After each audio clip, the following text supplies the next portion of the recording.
Hello everyone, I am Priyanka and I'm back again with my new topic that is Victorian age. तो आज हम पढ़ेंगे Victorian age के बारे में। सो विक्टोरियन एज जो पीरियड था वो था 1830 से लेकर 1901 तक। अब इस पीरियड को विक्टोरियन एज क्यों बोलते हैं? इस पीरियड को हम विक्टोरियन एज इसीलिए बोलते हैं क्योंकि इस टाइम इंग्लैंड की जो क्वीन थी वो थी क्वीन विक्टोरिया, इसीलिए इस पीरियड को हम विक्टोरियन एज के नाम से जाने जाते हैं। Okay, the Victorian era of British history was a period of Queen Victoria region from 1837 until her death 1901। मतलब ये पीरियड तब तक चला था जब तक उनका डेथ नहीं हो गया था, दैट इज़ ऑन 1901। इस पीरियड ऑफ टाइम में उस पूरे ब्रिटेन में बहुत ज़्यादा प्रॉस्पेरिटी थी, पीस थी, सेल्फ कॉन्फिडेंस था ब्रिटेन में। ठीक है, नाउ अब जो हमारा विक्टोरियन पीरियड है वो था 1837 से लेके 1901 तक। उसने क्या क्या एडवांसमेंट की थी वो हम देखेंगे। ठीक है, नाउ 1837 में पहला जो डेट है हमारा वो है 26/1837। इस टाइम पीरियड में क्या हुआ था? इस टाइम पीरियड में ये हुआ था कि विक्टोरिया केम टू थ्रोन। मतलब इस समय विक्टोरिया को उसकी राजगद्दी मिली थी। मतलब इस समय से 26/1837 से विक्टोरिया ने रूल करना शुरू किया था, उसको अपना थ्रोन मिला था। दूसरा डेट है हमारा जून 1842। अब जून 1842 को क्या हो गया था? जून 1842 को इनकम टैक्स इंट्रोड्यूस हुआ था। क्या हुआ था इस समय? इनकम टैक्स इंट्रोड्यूस हुआ था। नाउ 1/8/1838 को क्या हुआ था? 1/8/1838 को स्लेवरी एबॉलिश्ड इन ब्रिटेन। मतलब स्लेवरी एबॉलिश हो गया था कहाँ पे? ब्रिटेन में। और सितंबर 1842 को क्या हुआ था? Irish potato famine begins. क्या हुआ था यहाँ पे? आयरिश पोटैटो फेमिन बिगेन हुआ था। नाउ 28/3/1854 को क्या हुआ था? यहाँ पे द क्रिमिनल वॉर बिगेन। यहाँ पे क्या हुआ था? क्रिमिनल वॉर शुरू हो गया था।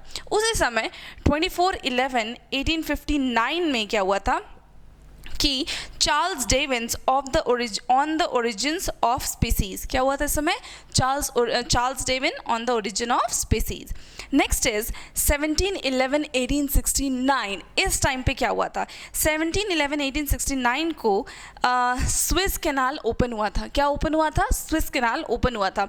और अगस्त 1870 को क्या हो गया था?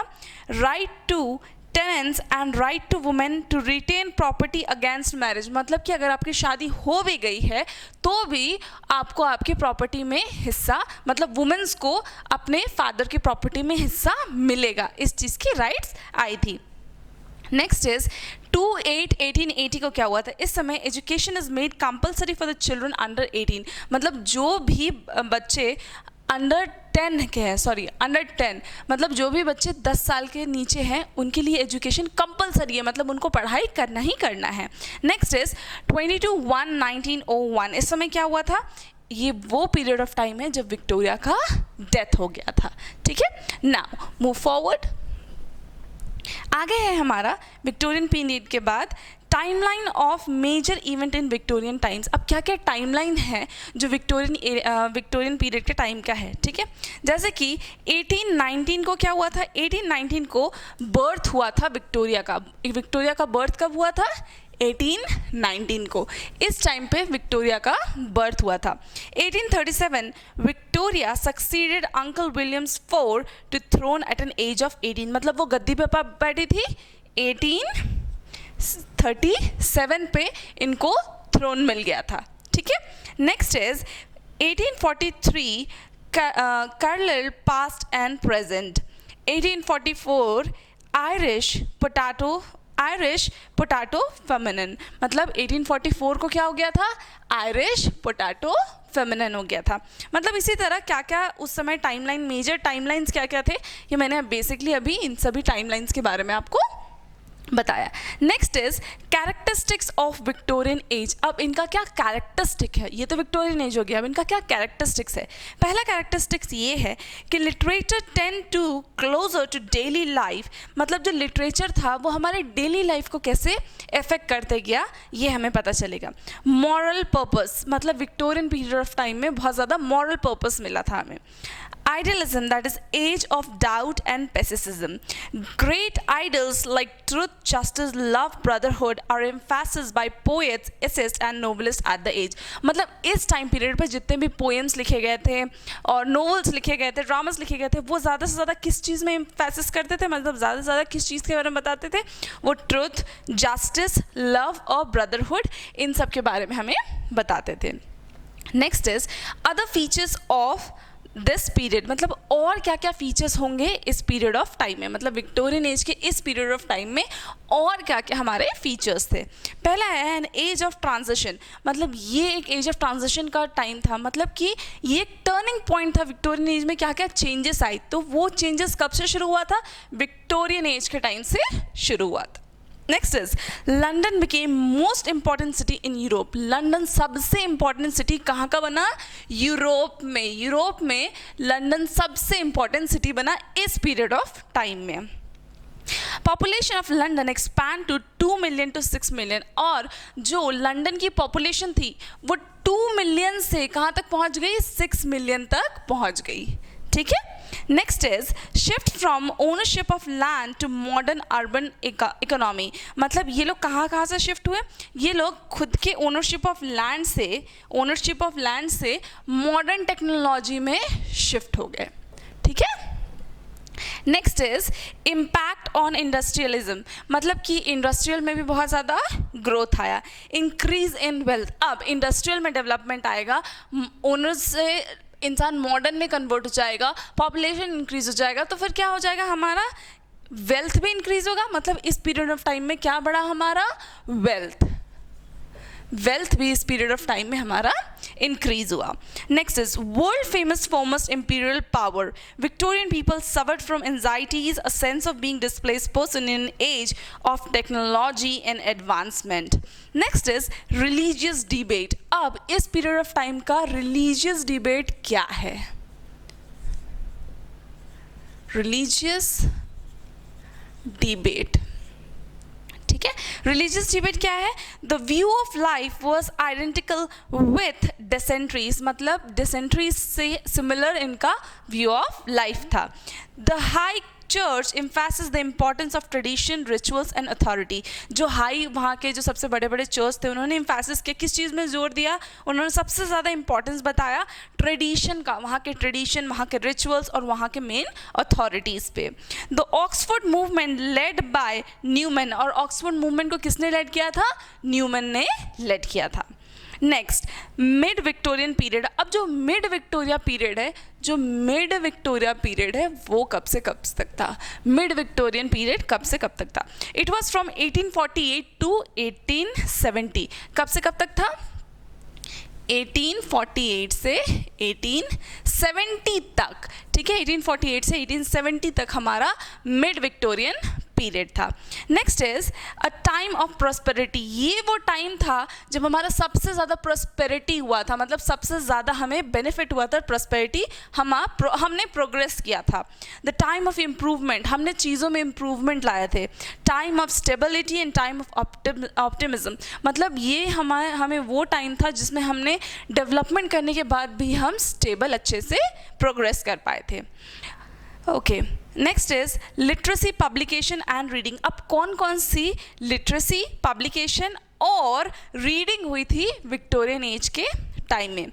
Bye the end of the century literacy was almost universal, मतलब जैसे ही ये सेंचुरी का एंड होने तक आया था तब तक क्या हुआ था? लिटरेसी ऑलमोस्ट यूनिवर्सल हो गई थी, मतलब सब उस लिटरेसी को फॉलो करते थे. Compulsory national education required at an age of 10. Compulsory education system हो गया था, मतलब कि 10 साल के नीचे अगर आपका बच्चा है तो दे हैव टू स्टडी. ये कंपलसरी एजुकेशन हो गया था.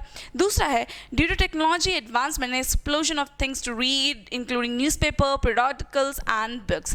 मतलब अब टेक्नोलॉजी एडवांसमेंट हो गया तो क्या हुआ? हमें ज़्यादा चीज़ें पढ़ने को मिली, इंक्लूडिंग क्या हो गया? न्यूज़पेपर एंड ऑल में हमें एडवांसमेंट मिली, और इन सब चीज़ों से क्या हुआ? हमारी टेक्नोलॉजी भी एडवांस हुई. Growth of periodical novels and short fiction were published in serial form. जो भी नॉवेल्स थे उनको क्या किया गया? फिक्शन सीरियल के फॉर्म में प्रेजेंट करने लगे वो लोग. The reading public expected literary to eliminate social problem. Now इस विक्टोरियन एज के टाइम में जो विक्टोरियन पोएट्स थे वो विक्टोरियन पोएट्स कौन कौन थे, ठीक है। पहले जो विक्टोरियन पोएट है वो है यहाँ पे अल्फ्रेड लॉर्ड टेनेसी। कौन है विक्टोरियन पोएट पहले, सबसे पहले वाले कौन सा है, Alfred Lord Tennyson, Victoria Alfred Lord Tennyson, ठीक है। दूसरा है हमारे रॉबर्ट ब्राउनिंग,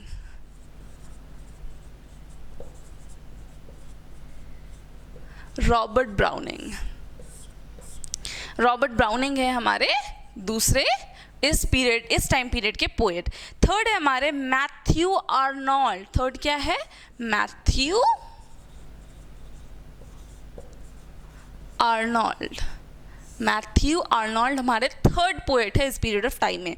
नेक्स्ट है हमारा एलिजाबेथ बैरेट। कौन है हमारी, एलिजाबेथ बैरेट,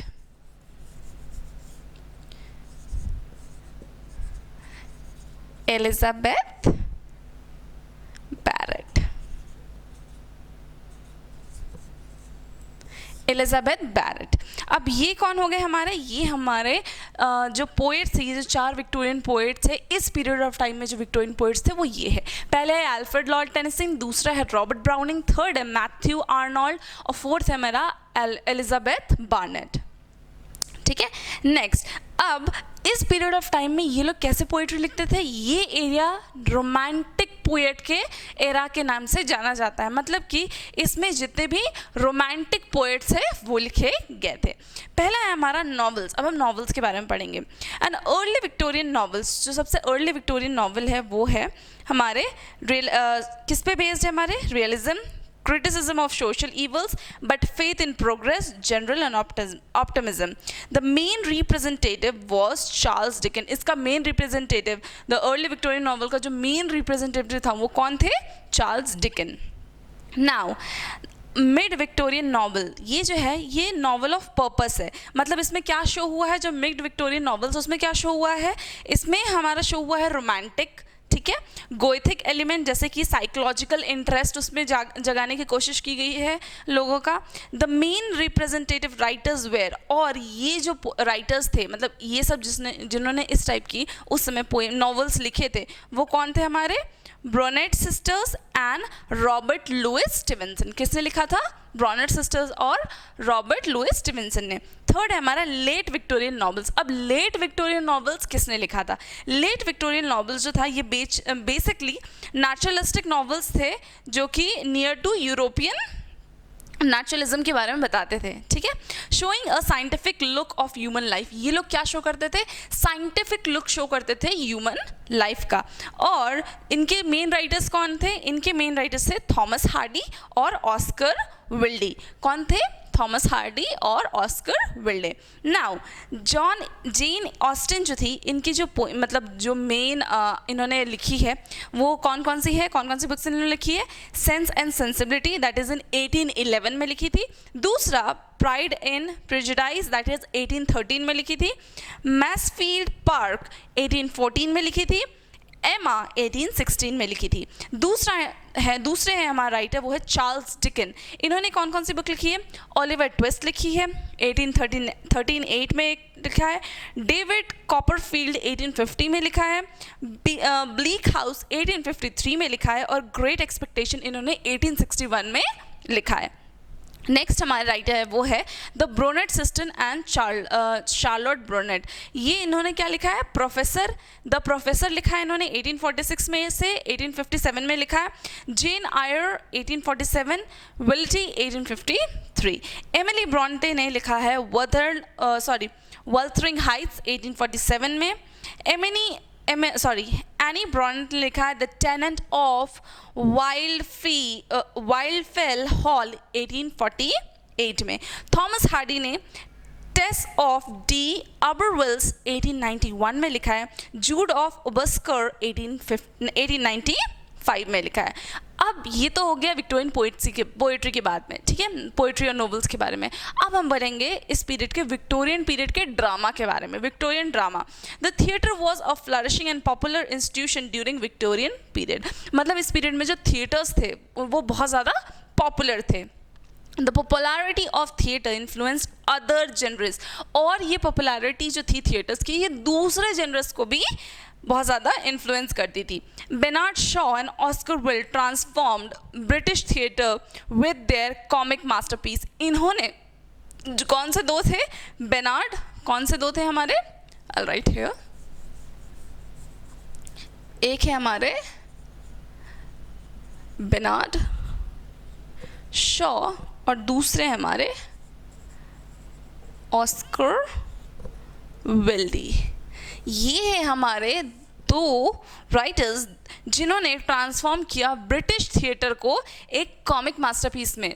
ठीक है, उन्होंने बहुत सारा कॉमिक मास्टरपीस इस पीरियड ऑफ टाइम में बनाए ब्रिटिश थिएटर में. So that was all about the Victorian era. I hope you liked it, and if you have any query you can ask me in comment box. Thank you.